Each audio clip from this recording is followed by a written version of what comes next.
বিসমিল্লাহির রহমানির রহিম।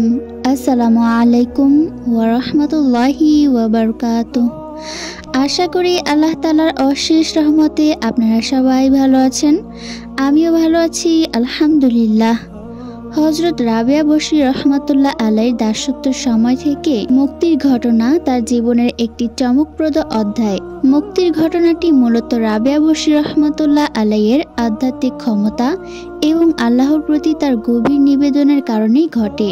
দাসত্বের সময় হযরত রাবেয়া বসরি রহমাতুল্লাহ আলাইহি যখন দাসী হিসেবে কাজ করছিলেন, তখন তার জীবনে অনেক কষ্ট ছিল।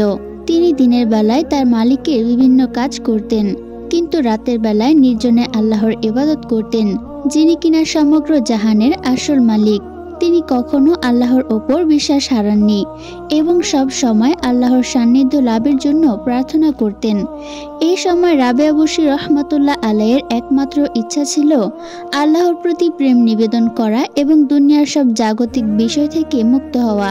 অলৌকিক আলোর ঘটনা। হযরত রাবেয়া বসরি রহমাতুল্লাহ আলাইহি তার প্রভুর বাড়িতে কাজ করছিলেন।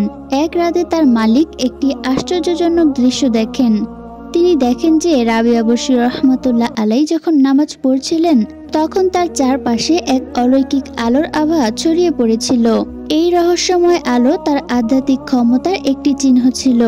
অলৌকিক এই ঘটনা দেখে তার মালিক অত্যন্ত বিস্মিত হন এবং উপলব্ধি করেন যে হযরত রাবেয়া বসরি রহমাতুল্লাহ আলাইহি কোনো সাধারণ মানুষ নন। তিনি একজন বিশেষ মানুষ, যার মধ্যে আল্লাহর প্রতি গভীর আস্থা ও ভালোবাসা রয়েছে। মালিক বুঝতে পারেন যে রাবেয়া বসরি রহমাতুল্লাহ আলাইহির মতন একজন আধ্যাত্মিক নারী এবং ধার্মিক ব্যক্তিত্বকে দাসত্বের শৃঙ্খলে বেঁধে রাখা মোটেই উচিত নয়। অতঃপর তার মালিক অবশেষে সিদ্ধান্ত নেন যে রাবেয়া বসরি রহমাতুল্লাহ আলাইহিকে দাসত্ব থেকে মুক্ত করে দিবেন। তিনি রাবেয়া বসরি রহমাতুল্লাহ আলাইহির আধ্যাত্মিক প্রতিভা ও আল্লাহর প্রতি নিবেদনকে শ্রদ্ধা জানিয়েছেন, তাকে দাসত্ব থেকে মুক্ত করেছেন। মুক্তি পাওয়ার পর রাবেয়া বসরি রহমাতুল্লাহ আলাইহি সম্পূর্ণভাবে আল্লাহর ইবাদতে নিজেকে সমর্পণ করেন এবং দুনিয়ার কোনো জাগতিক বিষয়ের প্রতি আর কোনো আকর্ষণ বোধ করেননি। মুক্তির পর রাবেয়া বসরি রহমাতুল্লাহ আলাইহি সম্পূর্ণ রূপে আধ্যাত্মিক সাধনায় নিমগ্ন হয়ে পড়েন।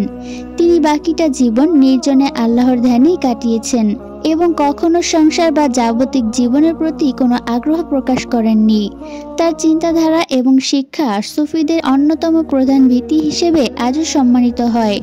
রাবেয়া বসরি রহমাতুল্লাহ আলাইহির দাসত্ব থেকে মুক্তির ঘটনা মূলত তার আধ্যাত্মিক শক্তি, আল্লাহর প্রতি গভীর প্রেম এবং আত্মনিবেদনের প্রমাণ।